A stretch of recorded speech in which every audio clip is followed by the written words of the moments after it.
All right, guys, so today I would like to go through tree diagrams, and it's a kind of way to show me what's sample spaces of some experiment or some sort of um, probability test.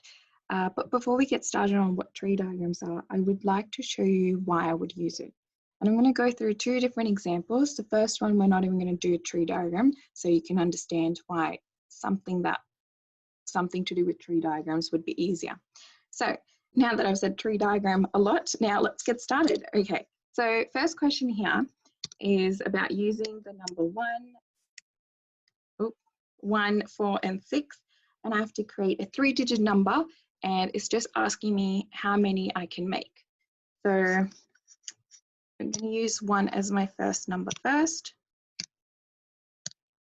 So I could make the number 146, the one that's already kind of sitting there. I could make 164. I could make 416. I could make 461.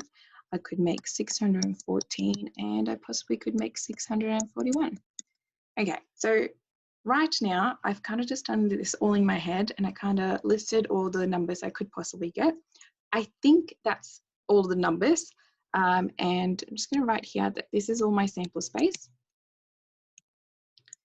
and that's my answer. So I could make six numbers out of these 3 numbers possibly.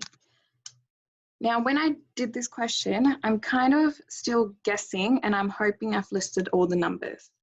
Now, this is just me kind of brainstorming. If I had used a method of tree diagrams, I would know exactly that I've got every single number. For now, I'm just going to pause on this question. I'm going to do another question so I can show you how to do a tree diagram. And then we're going to go back and do the first one with the tree diagram, because I think then it would be easier once you understand the concept of it. So basically, a tree diagram is just a system of organizing all the information so I can know what the sample space is, all the outcomes. In this question here, so our second question, it says, imagine you have 3 cards, a jack, a queen, and a king. So I've got these little pictures here. We will choose one, and then you will put it back with the others, and then we will choose another one. What combinations could we get overall? So this is me brainstorming without using some sort of system. I could get a jack and a queen. I could also get a jack, and I could get jack again, because remember, the whole cards are visible again there, and I can pick it out again because we've replaced it. I could get a jack and a king.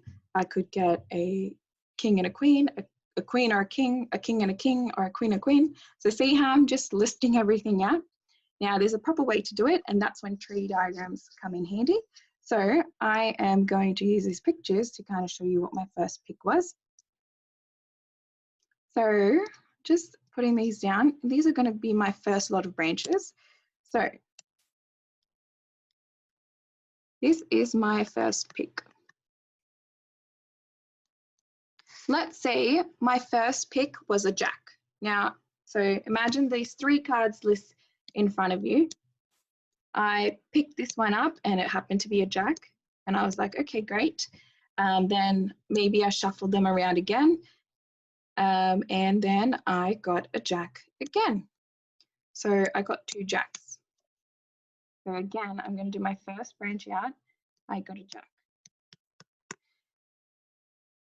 All right, let's say that's not what happened. I actually got a jack first, and then I got a queen. That could possibly happen. Or, scratch that, I got a jack first, and then I got a king. So see how I've already listed 3 sample spaces that could have possibly happened had I picked jack first. I'm just going to write this in sort of a short connotation. So we could have got jack, jack, we could have got jack, queen, and we could have got jack, king. Right. That is just 3 outcomes had I picked jack first. What about queen? And notice there's 3 branches again, because we had 3 cards to start with. I could get a queen and a jack. I could get a queen and then a queen again. Or I could get queen and a jack. Whoops. Again, in connotations, QJ, a QQ, a Q and a Jack. Sorry, King. I did not do that right.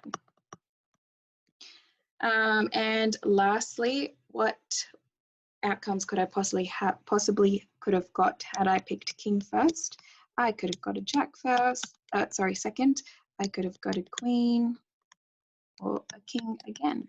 So again, in connotations, KJ, KQ, and King, King. Right.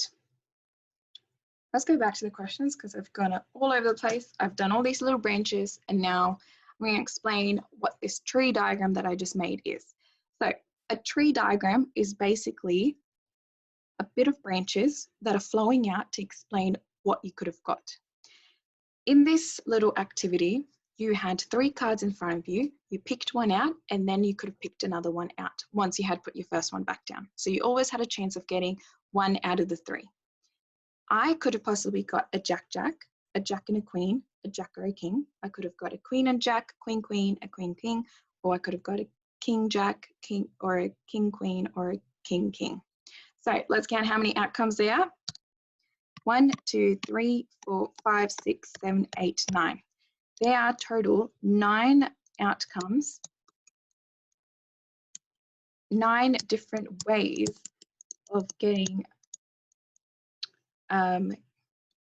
sort of combination. And there is 9 sample space little things. So remember what we learned in our previous lesson, that when you do a sample space, you tend to use these curvy little brackets and then you like list all what you could have got. And because we're mathematicians, we love to shortcut everything, and we are very lazy and we just use annotations to get through that.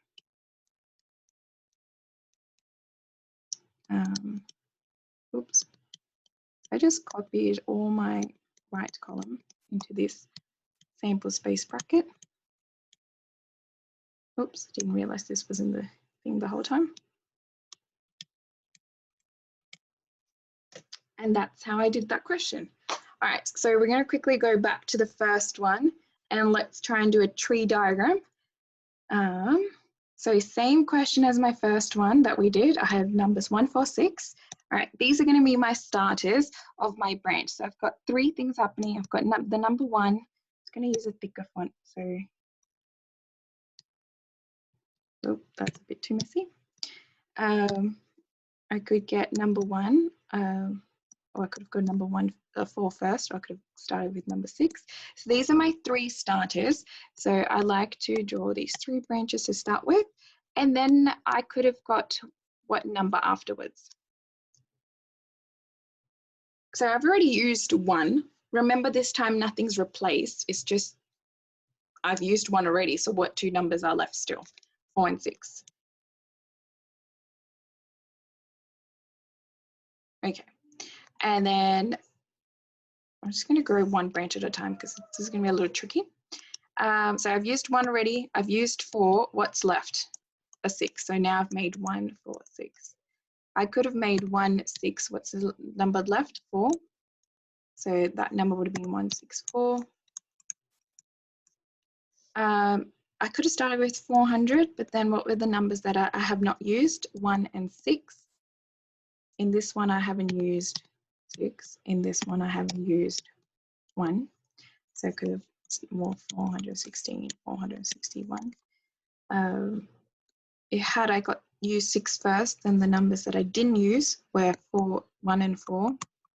What's missing? This one, 6, 1, 4, which makes 614. And 6, 4, 1, which is 641. All right, so I got 1, 2, 3, 4, 5, 6 total outcomes. And I actually was right in the first place by listing everything out. So that's awesome. And here's my reasons to why you should use a tree diagram, so you can confirm all your outcomes in sample space, and also because the questions in the textbook will ask you about that. I hope this video has helped you out. Remember to comment in our Go Classroom if there's any other questions, but yeah, thank you.